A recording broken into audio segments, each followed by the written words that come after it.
In Rome we say cheese like it rains. Okay. Alright, I gotta begin with the carbonara.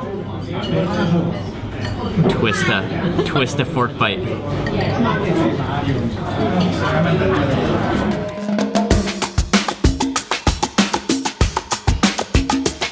Good morning, everyone. It's Mark Wiens with migrationology.com in Rome, Italy. It is a nice, bright, sunshine morning.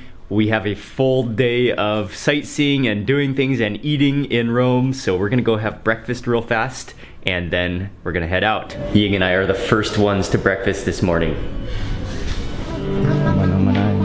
And we have a nice view overlooking the city. We have a nice view and the park, and so I just got my first plate of food. Have just kind of a mishmash of many different things, of many different proteins. An omelet, some salmon, some salami, some bacon, and then some vegetables. And these are little pickled shallots, I think.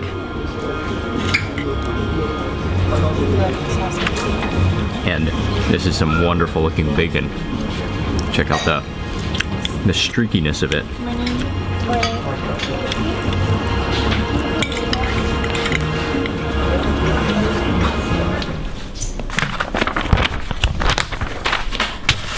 We're getting ready to leave in a few minutes for a full day of sightseeing in Rome, but let me just quickly show you on this map sort of the rough plan. We are staying up here near to Spagna. We're gonna take the metro down to Colosseum.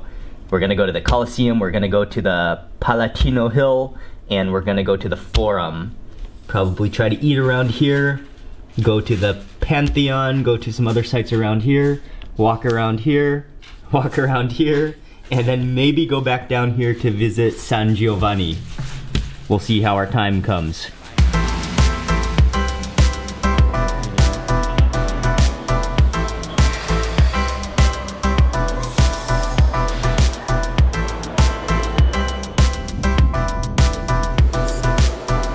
We took the metro from Spagna to Colosseum station, and immediately, right at the exit of the metro, we are at the base of the Colosseum.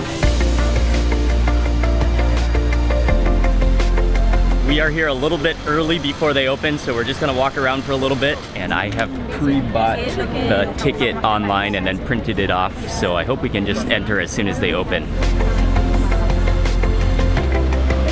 It was really good actually that we printed off our tickets, because then after we got through security, we passed the whole line, just scanned in, it has a little barcode, and we are into the Colosseum now. We have decided to climb the stairs to the top first to get a view, an overall view from the top. This is an awesome view. Oh, you can see everything here. At one point, this Colosseum could hold up to 80,000 spectators.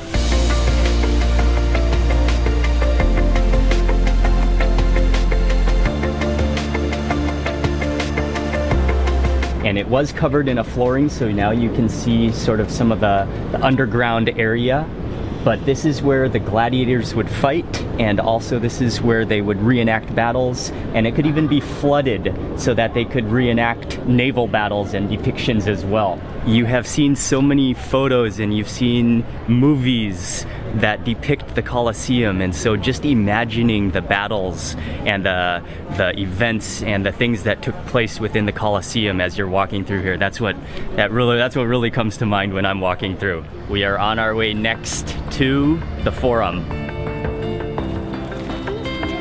Right across the plaza from the Colosseum is the Roman Forum, and this was the heart, the very center of ancient Rome, and so many of the most important buildings, and this is the area where Rome thrived.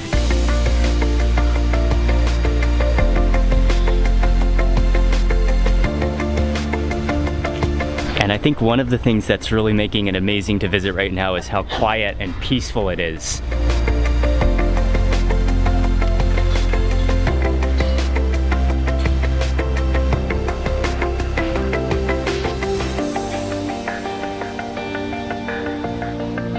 Right behind me is what remains of the Temple of Saturn, which is one of the oldest temples in Rome. It dates back to the 6th century BC, but the remains of what you can see right now date back to 42 BC. Oh, they have fresh cold water.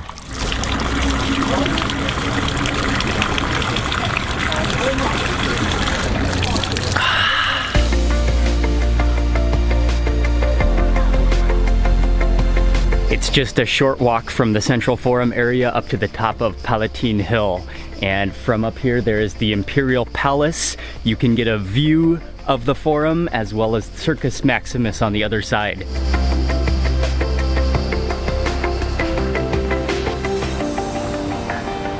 And now I am overlooking Circus Maximus, which is a giant open-air horse chariot racing stadium.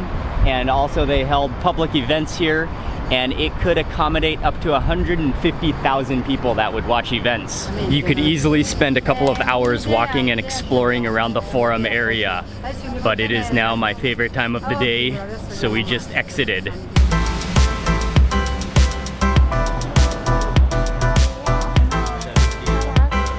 Hi guys. Hello. Would you like to drink something?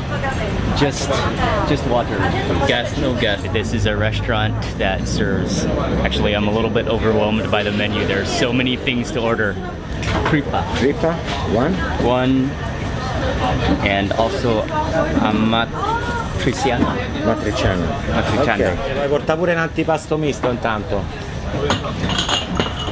In Italy, I really honestly have very, very little experience with Italian food and even ordering Italian food, so I was looking at that menu. There's so many things that I haven't tried. I want to try it all when I'm here in Italy. To begin with, I got a plate of antipasto, and this is a mixture of different vegetables which appear to be slightly battered and deep fried. This is a red chili, there's some eggplant, some onions, maybe potatoes. I'll start with a piece of eggplant. Oh, and some olives in the middle. Set this onto my plate. Oh, I gotta have some of that chili as well, or some of that pepper.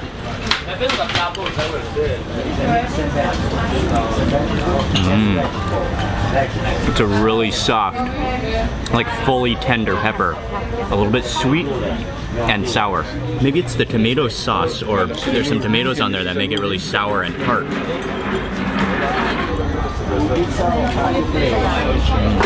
Yeah, that is equally as creamy.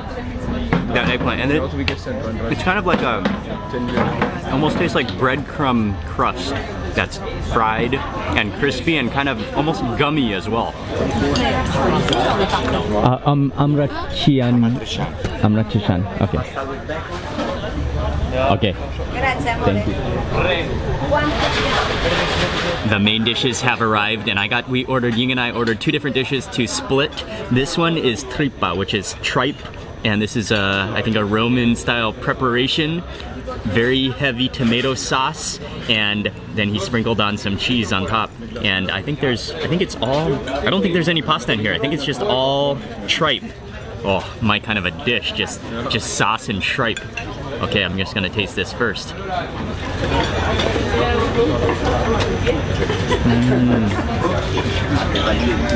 That tripe is nice and soft, but it also, okay, bits of it are a little bit chewy, but it's wonderful.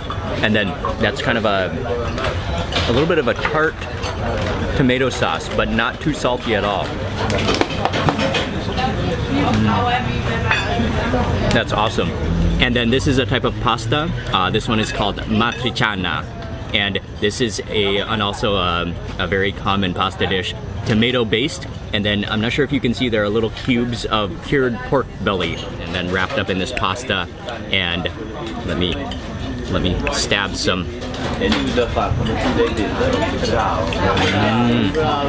Oh. What I love about that is the tomatoes are so sour and tart. That is delicious, and that little pork belly just gives it so much flavor, along with the tart tomato flavor. I think you got to use some of this bread to scoop up all of that sauce, because you gotta scoop up all of that tomato sauce. Yeah, that really mops up all of the sauce. And you can definitely, actually, after I tasted the other dish, which is just pure tomato, and then going back to the tripe dish, you can definitely tell that it has a bit of an organy taste. The name of the restaurant is Luzzi, and that was, what I really liked was that tripe dish.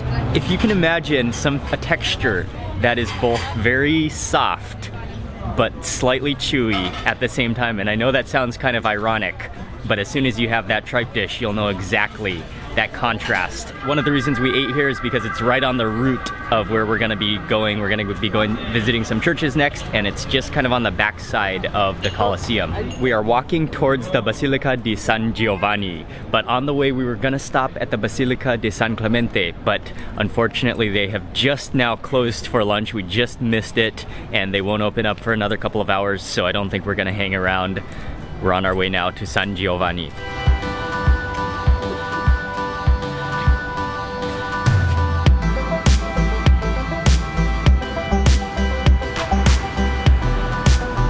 The Basilica di San Giovanni was commissioned by Constantine in 324, and it is significantly important in Rome because it was the first Christian basilica in all of the city. We just got through security and we have entered into the foyer entranceway of the basilica, and it is just stunning. It's huge, and the detail in the walls and the columns and the floor is amazing. And then also the doors are just gigantic.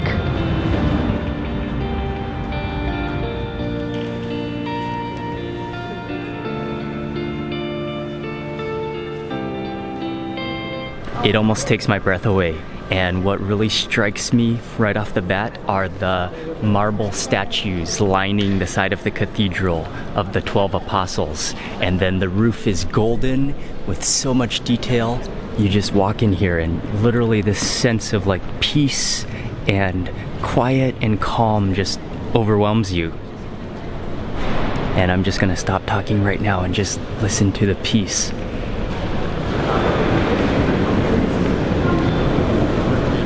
That was just amazing to walk inside the basilica. It's so big, and yeah, just such a quiet, calm, peaceful place.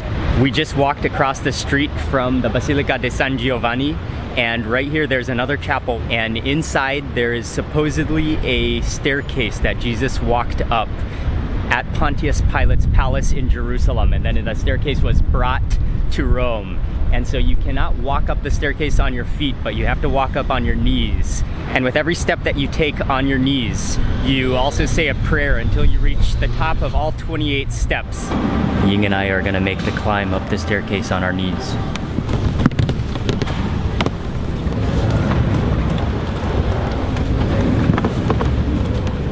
Ying did a really good job, but I was definitely in pain the entire time.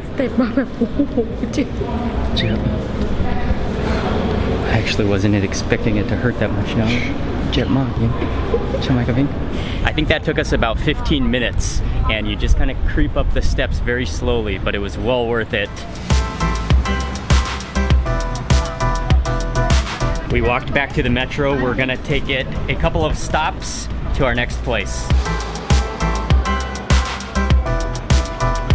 We got off the metro at Barberini station, and we are gonna walk towards the Trevi Fountain.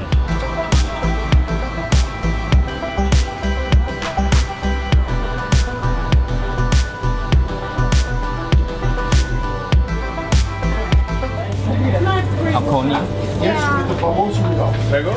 Hello. Can I have the 3 cone? Chocolate chip. Chocolate chipping. And anything else? Anything else here? Thank you. I don't know if anybody ever comes to Rome without having some gelato. There are many places to get gelato around this area. We came to a place called Gelateria Valentino. We ordered half chocolate chip and half coconut.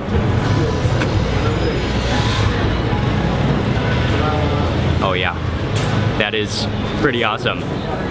Really, really milky. Wow, the coconut is really good too. Has again a really, really milky, creamy flavor to it, and even a very smooth texture. And then in the coconut, you feel the little pieces of dried coconut as well.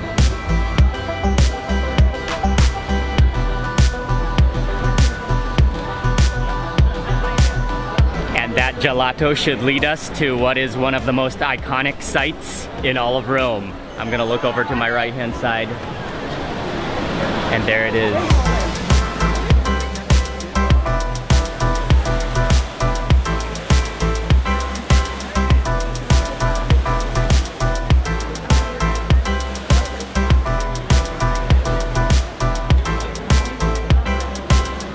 as much as that was cool to see, we are pretty hot and tired now, so Ying and I are heading back to the hotel. We're gonna spend a couple of hours, and tonight we have a very special big dinner coming up.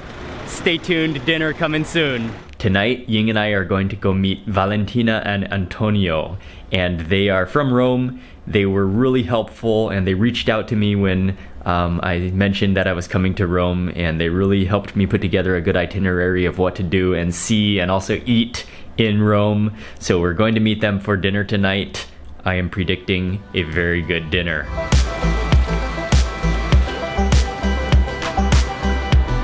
We arrived at Piazza di Spagna, and this is another famous plaza in Rome. There are the Spanish steps over here, but it looks like they are doing some renovation on them right now, so I don't think they're open. But then it's a nice plaza to just walk around and people watch as well. We are walking on our way to dinner now, and we have just stopped by the Pantheon, but we're gonna come back tomorrow to go inside and to explore more. We're just kind of passing through, but it is just a breathtaking sight.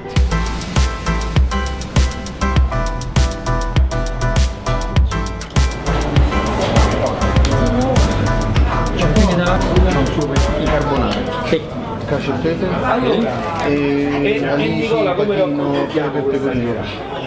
He's not sure about the rabbit, he has to catch it first. Se no, se mi dici come fa il verso della carota, perché è un po' così. Coniglietto.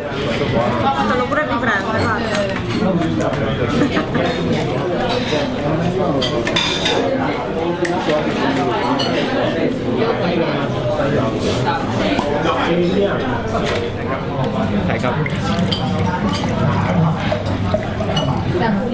Facciamo un po'.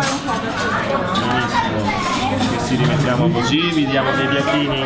We met up with Valentina and Antonio, and we have come to a restaurant called Trattoria Dal Gino, and it specializes in especially Roman style dishes. So normally it would be common for you to have your own plate of pasta and you would eat by yourself. Everyone chooses its own. Okay, but we have decided to combine Italian food with Asian eating styles, so we're gonna have a bunch of dishes and share them all together so that we can taste all of the different dishes. This one is cacio e pepe.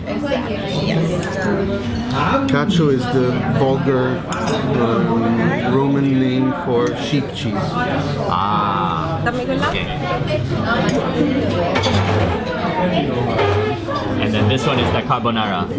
Yes. Exactly. With eggs, Pork cheeks, and pepper. Thank you very much. You should take this and that, and you scrub it on top.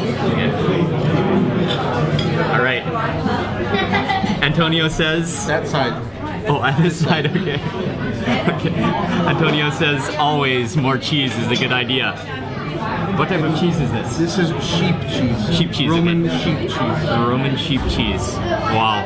And then over both pastas? Over everything? Just put it. In Rome we say cheese like it rains. Okay. Can I? Oh cheese? Yeah. Thank you. Cheese? Alright, I gotta begin with the carbonara. Twist a fork bite. Twist it until mine's gonna be a big bite. If you're not careful, you're gonna get everything. Sauce all over you. Okay, I gotta work on my fork. Okay, there we go. I think I've got a nice twirl.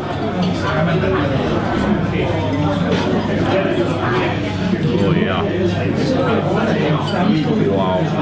And this is also cooked with pork cheek, so there's little pieces of pork cheek in here, and that gives a lot of flavor to the entire dish. And also you can taste that black pepper in there as well. And that is just absolute rich deliciousness coating the noodles. I'll try this one next.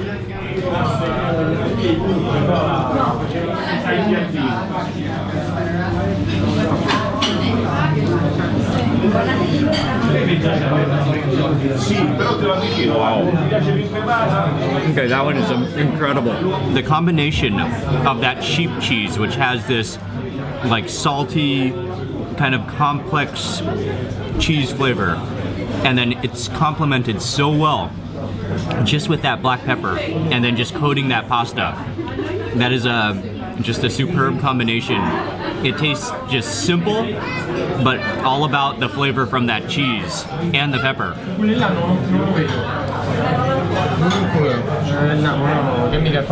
Wow. Oh, the wine is amazing. Wine's good, huh? Yeah. Oh, it's so like smooth. Oh, grazie, grazie. Yummy, yummy. Anche per te, eh? And we also got another pasta with anchovies and tomatoes. And anything else in this one? Sorry? Anchovies and tomatoes and garlic. And sheep's cheese also. And this one is the house special. Mangia! He's a...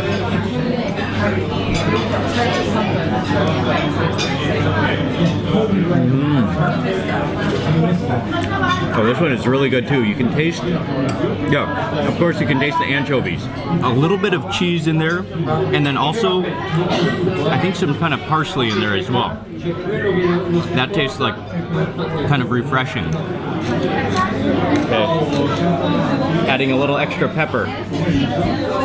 All of the pastas are just unbelievably good. I think I really love that one with the sheep's cheese and pepper. That combination just complements each other so well. But the carbonara is also impressively good. It's so rich and so like, yeah, it's just incredibly rich and creamy and just packed with flavor. Those butter, the eggs, the pig cheek. And I definitely need to work on my pasta twirl. Come piovesse. Fegato, come piovesse. Poi abbiamo il salto in bocca. Dai, E infine sono riuscito a piarlo. Il coniglietto. Ha preso? No, mi sono messo a chiedere la carota. Diciamo la carota che ha fatto il All of the pasta, that was only the beginning of this meal. We have now moved on to the main courses, and we have a bunch of different dishes. We got some liver, which is a Venice style preparation. Boiled beef, which is then fried and then combined with tomatoes and onions and pine fruit. And then this is another interesting vegetable dish that we got here, which is chicory leaves, which I don't think I've ever had before. Rabbit, which looks like I think it's been braised in some wine and also rosemary. And then the final meat dish I think we got is veal, thin strips of veal with prosciutto on top, and then with fresh sage on top, butter and white wine sauce. I'm gonna start with the liver and onions. Oh yeah. I love liver. And oh, that's really nice because you can actually taste the white wine in there. And I also got a piece of sage in that bite as well. Oh, that sage is wonderful. Okay, on to the rabbit. And it looks like I got some ribs portion. Let me flip him over. Oh, it's okay to grab it? Okay. I think this may be easier to grab it with my fingers.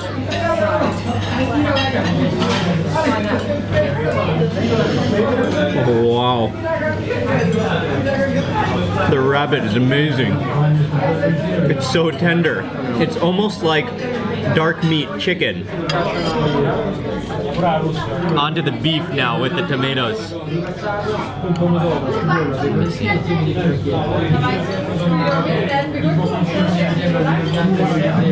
Wow. Yeah. That is a stunner. That beef, again, it's fall apart tender, but it's sort of like flakes in your mouth.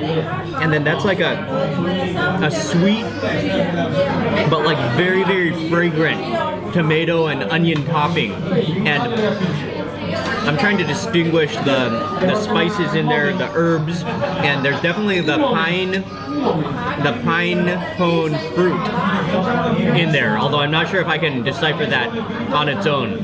But also there's a little bit, Antonio was telling me that there's also a little bit of fennel in there as well. That's an amazing combination. That's delicious. Veal. Let me take out a toothpick, and you can see that piece of sage on top.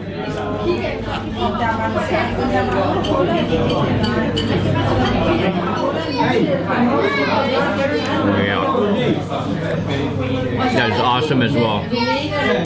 The sage on there is what gives it its twist of flavor. This is the vegetable, the chicory leaves. And we're eating this sort of at the end of the meal.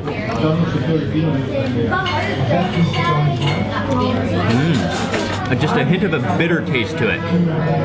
Really good. And you can taste that it's fried with garlic as well. I have a piece of bread. In Italian, it's called scarpetta. And what you do is you take a piece of bread. I'll go over here to this plate. And you just mop up all of that juice and oil and flavor from that dish. And and some rosemary as well. And you mop that all up. You get that all in there. And you clean the plate that way. Yeah.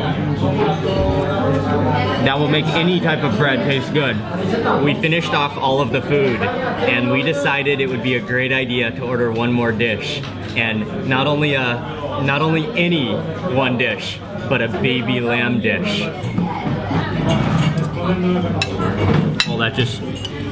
That's beautiful.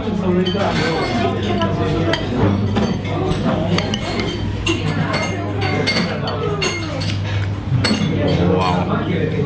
That is like, it almost has a creamy texture.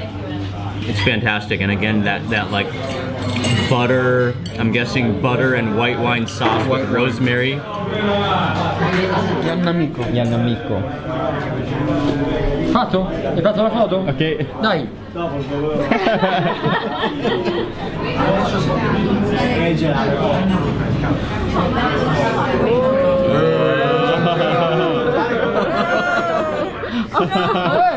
Non me lo dire. Mi eccito, mi caso io. Thank you very much.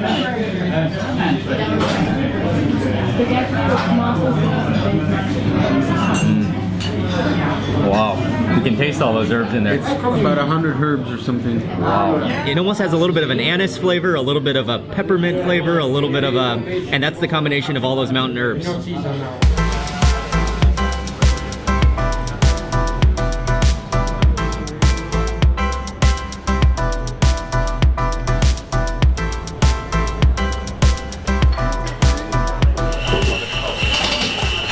Oh, do we stand here and have it? We stand here and have it.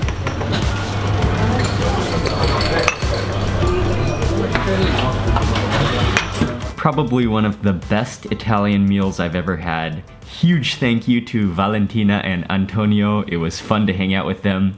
I'm gonna end the video for today right now. Thank you all very much for watching. Please remember to give this video a thumbs up if you enjoyed it. Leave a comment below. And also make sure you subscribe if you're not already subscribed for lots more food videos. And I will see you on the next video. Thank you again for watching. See you for the next day in Rome. Or some of that pepper. Oh, I'm using the knife upside down. But in Italian it's called carpetta. Scarpetta. In Italian it's called scarpetta.